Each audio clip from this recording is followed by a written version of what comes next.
In his seemingly long life of 93 years, it was short because it just seems like if we only had more time.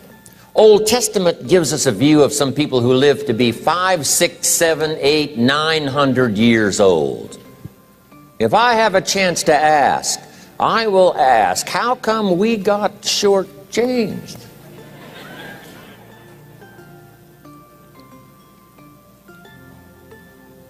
Wouldn't that be a good question if you had a chance to ask? Imagine 7, 8, 900 years to watch generation after generation after generation after generation stay healthy and well. I mean, you gotta be healthy to make it to 900. You gotta take your vitamins.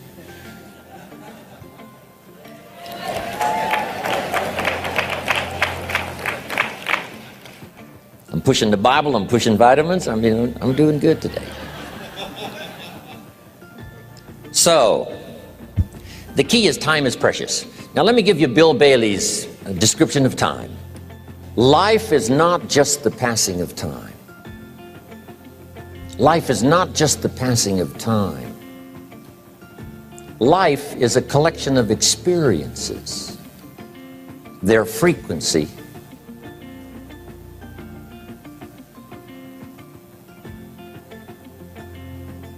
and their intensity. Life is not just watching the clock tick away. Life is a collection of experiences, their intensity, their frequency. When my friend Mark died at age 44, someone says, that's young to die. But what if he lived 4 lifetimes in one? It might not be too young. So here's whatever the span of your life turns out to be, here's what you want to fill it up with: experiences and the intensity of those experiences.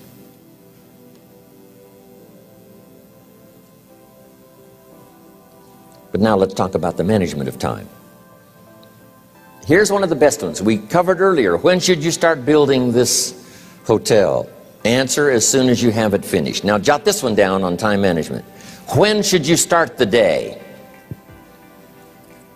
As soon as you have it finished. Plan the day the best you can, leaving plenty of room for improvising and surprises and all the stuff that happens during the course of the day. But if you've planned a good, productive day, now you start that day, you can't believe how much more valuable your time will be. Don't start the day until you have it finished. Now here's the next one. Don't start the week until you've had it finished. Now to lay out a week is a pretty good challenge. Next, don't start the month until you have it finished. The places to go and the people to see and the productivity and the sales and the customers and the development and all the rest of what you want to accomplish during the course of 30 days. Don't start the month till it's finished. And then here's the big one. This is really challenging. Don't start the year until you have it finished. To the best of your ability. It can't be finished like minute by minute. But in terms of the sweep of what you want to accomplish in the year 2002, make sure that that's set and ready to go by the time January 1st rolls around. And it might get all upset, it might get torn up, and you do a new one. You make so much progress the first 90 days that now you've multiplied it all by 2, by 3. Because that happened to me. I thought, wow, this is going to be a great year. By the time I'd finished the 3rd month, I'm rolling, I'm soaring. So many things are happening, I revised my whole year's plan. Okay. Now, jot this down. Approaches to the management of time. Here's the first one. Ignore the subject. I mean, that's good advice. Don't let anything overly bug you. Because remember now, you don't have to do anything. Someone says, well, I got to get a handle on my time. The answer is no, you don't. If you want to let it all go, you can let it all go. I mean, this is good advice. Somebody says, you ought, you ought, you ought. Jot this down. Ignore all the you oughts or you should. Only if they're giving general information. We should. It's better to say, if you're teaching, we should. Not you should, we should. Then you let me listen in without it being too confrontational. If everyone did this, see, that'd be great. And then you give a person a chance to choose to do it or not to do it. But when you start the you ought, now see, if I don't, now see, we got some tension and maybe some problems. So you oughts seem to always create problems. When you're talking to your kids, you say, no, if kids would do this, not always saying if you did this, life would be better, but if kids did this, life would be better. It's like making a little talk and letting them listen in. And then it's a little less confrontational. It gives us a choice.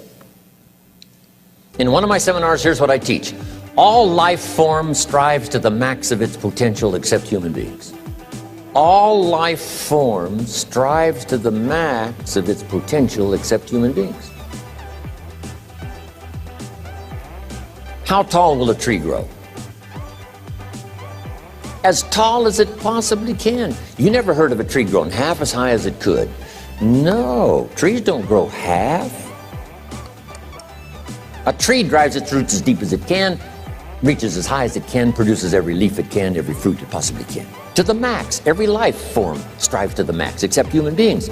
Now, why not human beings? Jot this down. You've been given the dignity of choice. You're not a robot. You don't have to repeat this year the same as last year. You can tear up last year's plan, develop a new plan.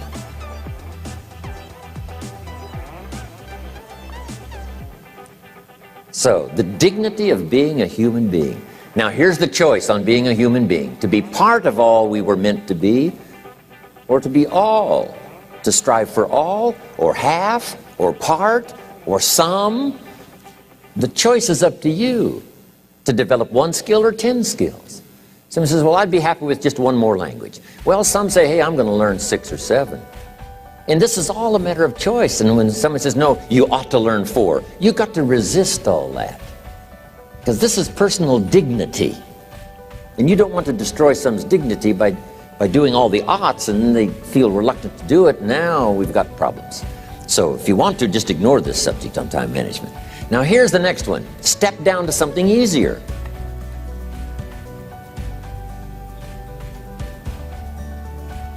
The guy's in sales and he says, oh, I want to own the company. Finally owns the company. Now he's got no time to play golf. He said, when I was in sales, I was making big money playing golf 3 days a week. Heck with this owning something. Heck with managing. My life was never my own after I started to manage. I'm going back to sales. See, this is the key. If you're getting too pressed, you might consider stepping down to something with a little easier time pressure. Little girl says to her mother, Daddy comes home, brings his briefcase and pats me on the head and says hello, disappears and works on his papers. How come my daddy doesn't play with me? And her mother said, look, your daddy loves you very much, but he's so busy at work, he can't get it all done, he has to bring it home. He loves you, but that's why he can't play with you. And the little girl said, why don't they just put him in a slower group? So, jot this down now. If you don't have time for your kids, you might consider joining a slower group. Remember when I said some things I went for cost me too much? So reconsider. Next key to time management, and that's work longer and harder. But see, there's a limit to that. I almost lost my health the first year. I went so crazy about personal development and achievement. I just went bonkers. You know, I told you I was skinny, but at the end of that first year, I was a walking shadow. And then it suddenly occurred to me, what if I got rich and too ill to spend it? I mean, that was a shocker. So I started, developing a little more reasonable. Because I said, if 12 hours won't do it, I'll work 14. If that won't do it, I'll work 18. I mean, how many hours it takes. And sure enough, it cost me too much. So see, working longer and harder for some might be appropriate. If you're just sitting around not doing that much, this might be good, work longer and harder. But you can only work so hard. Here's the key, not to work harder, but smarter. When you've worked as hard as you can, doing the best you can in terms of physical output in the time, reasonable time. Now here's the ultimate in the management of time, and that is you simply become more skillful. When I first got into sales, You know, I was around people that could get, 9 out of 10, 8 out of 10. And when I first started, I could only get 1 out of 10. But here's what I did. I worked around the clock, so that I would make up in numbers what I lacked in skill. That's good in sales. You got to jot that down. When you're new, you make up in numbers what you lack in skill. Now, when you become more skillful, the numbers can go down because now your persuasive ability and all of that is now so high that you don't need to put as many numbers out. But at first, if you want to compete or if you want to really get good, you've got to put in the numbers. But if you get more from yourself, develop more of yourself, now the time management becomes an easier task. Now here's the next thing. Either you run the project or it runs you. I've found out when you start something, at first you're in charge. All of a sudden, a year later, it's in charge. Some of the companies I started, I'm telling you, I'm in control. A couple of years later, I'm out of control. At first, I've got it on the run. 2 years later, it's got me on the run. Haven't got enough time. I'm dizzy with trying to get it all done. So here's part of the key, and that's to get in charge. Say, I'm going to take charge of my health. One of my albums is entitled, Take Charge of Your Life. Take charge of your time. Take charge of your resources, which we're going to talk about next. Take charge of your health. You're the one that's responsible for it. It's not a requirement of society that you not have a heart attack and take care of your family. That's not a requirement of society, but you must make it a requirement of yourself. Society doesn't require that you build a financial wall around your family nothing can get through. That's not a requirement of society. It's a requirement you impose on yourself to build a financial wall around your family nothing can get through. So impose on yourself this self-development of being in charge, taking charge of your life and your health and your future and your responsibilities and all the rest. Next, reasonable time is enough time to achieve all of your goals. Just jot that down. Reasonable time is enough time. I had to learn that. Reasonable time is enough time. Here's why. It's not the hours you put in, it's what you put in the hours. If you start depositing greater ideas into the hours you've got later than now, I'm telling you, later you can't believe the productivity that will flow. The ideas you can't think of now, a year from now, they'll start to flow. And when you deposit those ideas in the hours you've got, productivity multiplies by 2, 3, 5, 10. Next, time management essential. We've already covered the first one, a written set of goals. And then do priorities on your goals. What's important this week? What's important this month? Here's the next one. Often review. Just go over your goals to make sure that your list is working for you. It's got you inspired. It's got you turned on.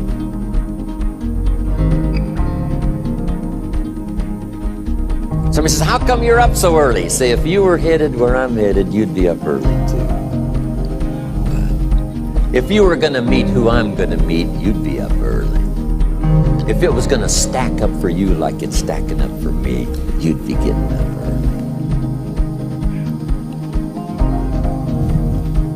Here's some more time management essentials. Learn to study what we call majors and minors. You pick up the phone. Here's what you must say when you pick up the phone. Is this a major conversation or a minor conversation? If it's minor, a few pleasantries and you're done. If it's major, maybe you've got to make a few notes. So here's the next one. Important conversations, make an agenda before you make the call. Just jot down a little agenda. It's so easy now to just talk out of your head. Did you ever hear a conversation end like this? Let's see, there was something else. See, you don't look that swift. I can't think of it right now. I'll call you back. See, you look a little incompetent. Let's see, there was something. It escapes me right now. Really? So have you got this now? Make an agenda before you make a call if it's an important call. Now later that saves you all kinds of stuff. You call John in, the salesman, and say, John, remember those 4 things we went over? He said, no, we didn't talk about that. And then you pull out your daytime or whatever, and there's the list you made when you made the call. He said, oh yes, seems like I do remember. And you've got him with your list. If it's just, salespeople especially can talk you out of what's in your head. It's true, no, we didn't talk about that. And if you don't have a little proof, I'm telling you, it's gone. So make an agenda before you make a call. So what's major, what's minor? Now here's the key on this. Don't major in minor things. If you take up major time to do minor things, I'm telling you, you'll be behind the curve constantly. Here's what we learn in sales training. What's major time and what's minor time? Here's minor time, thinking about prospects. Here's minor time, making lists of prospects. Here's minor time, keeping books on prospects. Here's minor time, going to see the prospect. Here's minor time, evaluating the prospect after you've been there. That's all minor time. Here's major time, in the presence of the prospect. That's major time. And if you took a look, if you're in sales and you took a look at a week, you'd say, my gosh, I'm spending 90% of my time on the minor stuff and so little time on the major stuff in the presence of. How many hours in the presence of in my day? How many hours in the presence of during my sales week? Because the time that really counts is in the presence of. Majors and minors. Here's another key time management essential. Don't mistake movement for achievement. It's easy to get faked out by being busy. Guy comes home at night all exhausted, falls in the chair and says, oh, I've been going. Here's the big question, doing what? It's not the going. Some people are going, and they're doing figure eights. Their progress is small. So don't mistake movement for achievement. Here's another one in sales we learned. Don't mistake courtesy for consent. If somebody's pleasant and they nod, you say, oh, they're going to buy. No, they're courteous. You can't mistake courtesy for consent.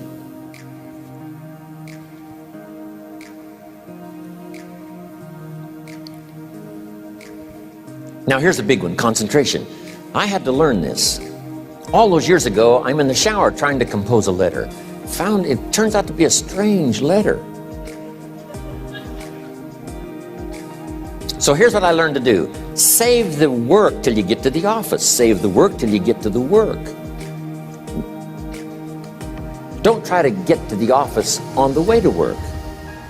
On the way to work, enjoy the way. In the shower, enjoy the shower. Then go to work when you get to work. I found this to be helpful.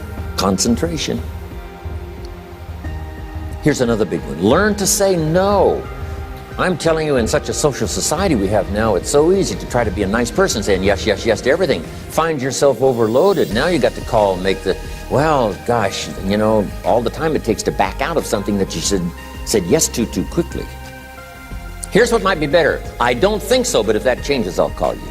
Little things you can use not to overcommit yourself. My friend Ron Reynolds says, don't let your mouth overload your back. It's a good one. Now here's a big one on time management. When you work, when you play, don't mix the two. Don't work at play. I used to take my family to the beach and I would bring my briefcase.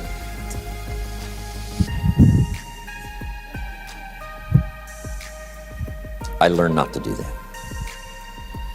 Or at the beach, I'm saying I should be at the office. Now my family's upset because I'm at the beach and I'm thinking office. Now when I'm at the office, I'm thinking what? I got to get my family to the beach. So things are not going too well at the office because I'm thinking beach, and things are not going too well at the beach because I'm thinking office. Here's what I learned to do. At the beach, be at the beach. At the office, be at the office. When you work. When you play. Don't mix the two. Don't work at play. Now here's one of the most important ones. Don't play at work. Work is too serious.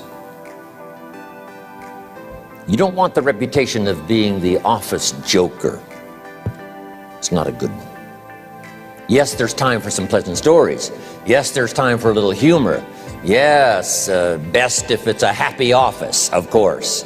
But I'm telling you, you got to be serious about work, because you're parting with a piece of your life for the work you do. Your work costs you a piece of your life. Here's what it's called: serious business. Not grim, not unhappy, but serious. Key. Don't play at work. The old expression, I don't think we use it anymore, horse around at the office. Play around, play jokes, play tricks. No place, not at the workplace. At the beach, yes. At the bar, yes. Somewhere else, not work. You've got to treat work with all due conservative passion, because it's leading you to your future. Here's another key phrase: all work is good. You may not like your job, but if it's the stepping stones to get you to where you want to go, you got to appreciate your job. You don't have to have a passion for your job. Here's the ultimate passion: a passion for incredible success in every department of my life. That's the passion. But don't look down on some menial job you have to do to finally get you to where you want to go. No job is menial. No job is not, no, every job is noble. Training life for pay, making a contribution to society. Next, analyze how you are. And if you have some weaknesses, if you can't, doesn't seem like you can change, here's the key: get it covered. I used to keep promising myself I'd keep the books, keep the books, keep the books. Finally, I gave that up. And back then, it only took me an extra $50, $60 a month for some accountant to keep the books. I said, no, I'm going to save the $50.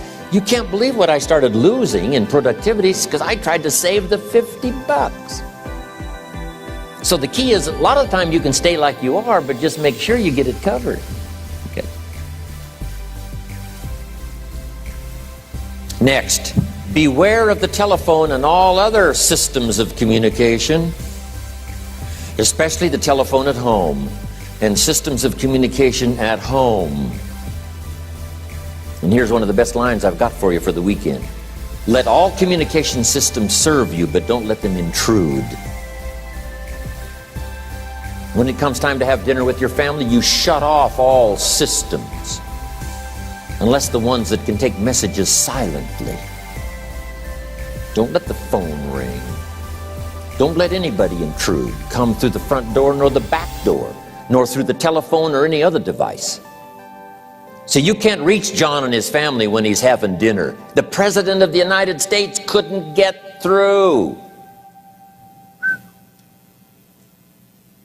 If you develop that kind of a reputation, father, mother, when we have dinner, when we're visiting and have this time with our family, nothing intrudes. So don't let these clever little devices keep intruding. You've got to have a place that's sacrosanct, it's valuable. You don't let anything in for that period of time. Okay. Isn't that good advice? Excellent advice. Here's the next one. Read all the books. You know, I've only got a few notes here on time management, but if you've got some particular challenges, you run a big organization, a big corporation, you've got some challenges, there's plenty of books. Now, here's what's next. Just be more alert to the things that might be stealing your time. Here's why. Time is like capital. You can't let someone steal your seed corn. You can't let someone steal your capital. And you can't let someone steal your time. You must designate your time. And some of the time that you designate, you must not let anyone steal. Casual time, you might let someone intrude and steal a little bit and take a little bit, but not serious time. Key.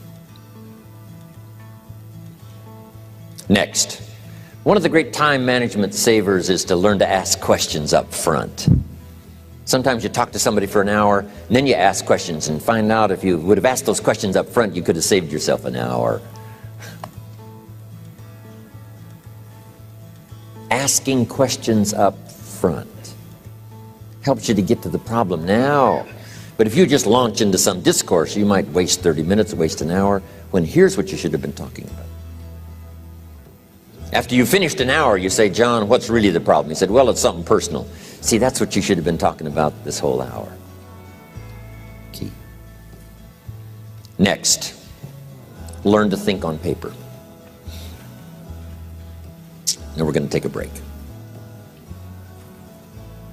Some ways to think on paper. One, we've covered one. Solving problems. Take it out of your head and put it on paper. Another one is setting goals. Making these lists we've already started. Here's another good way to think on paper. It's a projects book. Each person you're working with and each project you're working on, get a loose leaf binder and a tab and some pieces of paper behind the tab, and do a little continual summary of how it's going between you and that person and between you and that project. I call it a projects book. It is so useful to me. But what's going on between you and this person? When you last got together, what did you talk about? And you got a few notes there. Here's what we talked about the last time we got together. Now when you get together again, you can review that so you'll know better what to talk about. When the president gets ready to travel and he's going to meet some important people, guess what they bring him? All these briefing books. Right? The last time you were with Khrushchev, Kennedy is informed. Here's what he said and here's what you said. Kennedy said, oh, that's valuable. I need to remember that. If a person is important, it's worth a little running account. You might even have a projects book for your children.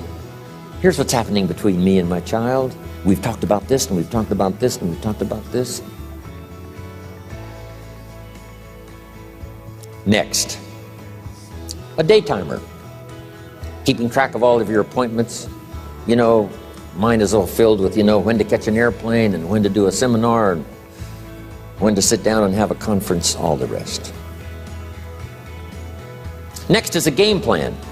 If you've got a house and the insurance is going to come due and some other things are going to come due, you just put it on a spreadsheet and make sure it's taken care of. Key phrase, take things out of your head and put them on paper. And the key is to just experiment with different ways that helps you to do that.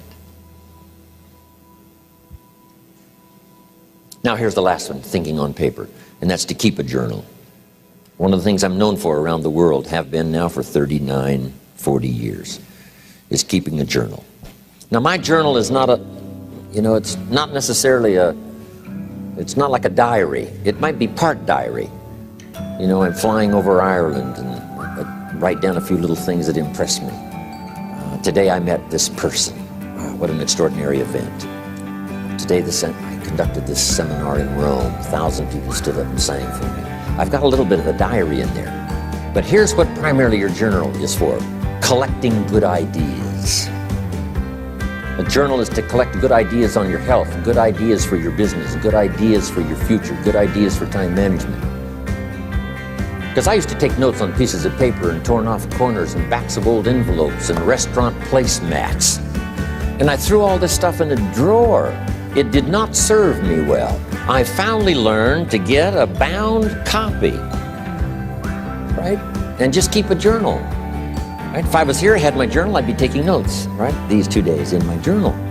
Now, if you're caught without your journal, you just take the notes. When you get back home, you put those notes in your journal, throw the paper away. Because we don't usually go through paper to review. But see, my journals now make up a significant part of my own library.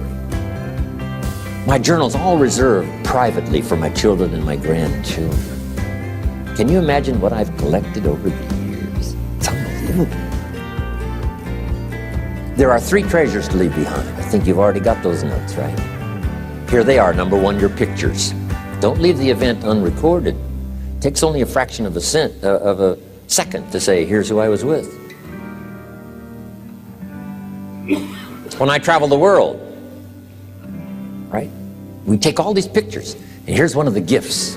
People send me the pictures they took of me and them. It's part of the treasures I have on the farm. Incredible. A picture's worth 1,000 words to describe the scene, the emotion, what happened. Say, wow, this was an extraordinary day for me when I met these people. Here's what they told me happened to them when they went to my seminar 10 years ago. The drama comes back if you've taken the pictures. It's one of the treasures to leave behind when you go. Remember the old photographs that we have now of, 100 years ago, 70, 80 years ago, just a few photographs? What would it be like if you had thousands of photographs of the past, of your history, your mother, your father, grandparents? So change all of that now for your children. Leave all your photographs as a record. Here's what's next to leave behind, and that's your library. The books that changed your life, the books that changed your health, the books that rescued you from oblivion, the books that you passed on to other people, they were so exciting for you, the books that made you financially independent, the books that developed your leadership, the books that gave you wisdom to ponder when things were tough, the books that got you through the winter, the books that helped you to plant in the spring and harvest in the fall. What a treasure to leave behind. If you do that, here's what's for sure. Your books will be more valuable than your furniture. Wow. Now the third treasure to leave behind is your journals. The notes you took that helped you to live life as you lived it. Long after you're gone, a treasure that children, grandchildren, great-grandchildren will find so fascinating. They may use it to help guide their